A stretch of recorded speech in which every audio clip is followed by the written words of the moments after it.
தற்போது கிடைக்கப்பெற்றிருக்கிற தகவல் என்ன அப்படின்னு நம்ம பார்க்கிறப்போ, இந்த கரூர் துயர சம்பவத்தில் தாவேக தலைவர் விஜய் வருகிற 12ஆம் தேதி நேரில் ஆஜராகும்படி சிபிஐ அவருக்கு சம்மன் வழங்கியிருப்பதாக கூறப்படுகிறது.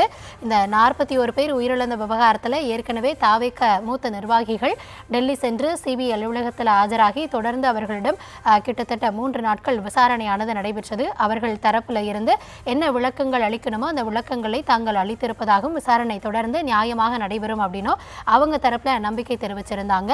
இதனையடுத்தே தாவேக தலைவர் விஜயும் விசாரணைக்கு அழைக்கப்படுவாரா அப்படின்ற ஒரு கேள்வி எழுந்த நிலையில் தற்பொழுது அவரும் விசாரணைக்கு அழைக்கப்பட்டிருப்பதாக கூறப்படுகிறது. தொடர்ந்து விவரங்களோடு செய்தியாளர் மதி இணைந்திருக்கிறார்.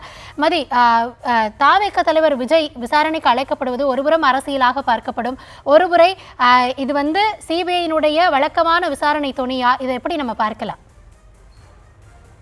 அதாவது இது ஒரு வழக்கமான விசாரணை நடைமுறை என்றுதான் நாம் எடுத்துக்கொள்ள வேண்டும். அதாவது ஒரு சம்பவம் நடக்கிறது என்றால் அதில் தொடர்புடைய அனைவரையும் விசாரணைக்கு அழைப்பது என்பதுதான் விசாரணை நடைமுறை.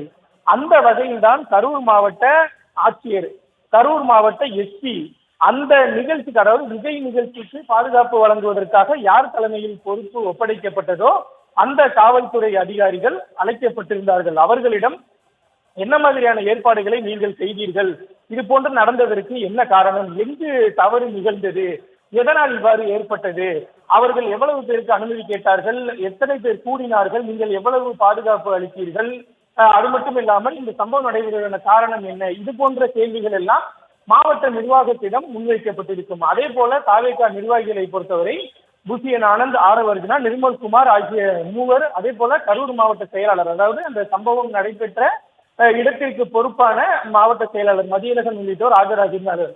அவர்களிடம் நீங்கள் என்ன மாதிரியான ஏற்பாடுகள் செய்திருந்தீர்கள், உங்கள் தரப்பில் என்ன மாதிரியான தவறுகள் ஏதேனும் நிகழ்ந்ததா, அல்லது மாவட்ட நிர்வாகத்தினுடைய தவறு என்ன, அது குறித்து அவர்களிடமெல்லாம் கேள்வி எழுப்பப்பட்டது. அவர்கள் மாவட்ட நிர்வாகம் காவல்துறையும் குற்றம் சாட்டி பல்வேறு விளக்கங்களை அளித்திருந்தார்கள்.